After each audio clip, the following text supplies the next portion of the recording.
Hi! Today I would like to show you how you can transfer files from an Android device to Samsung Galaxy S10 Lite.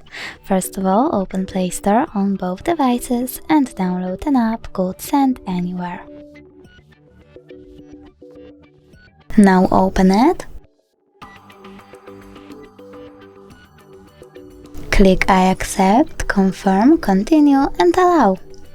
Then do the same over here on an Android. I accept, confirm, continue, allow, but this time you need to go with send over here and receive on Samsung. Now tap on all of those dots and choose send to send all of your files. It will take some time though, so I will click on this one photo, choose send and tap got it. Then you have two connection ways. Over here you can put this pin and choose receive, or you can scan QR code by tapping on the scanning icon on Samsung, choosing way using the app or only this time, and punching your device's camera at the code. Now we wait, and as you can see, my file was successfully transferred.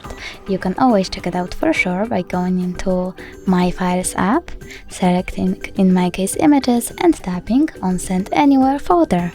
Thanks so much for watching. If you enjoyed this video, don't forget to leave a like, comment and subscribe. Bye!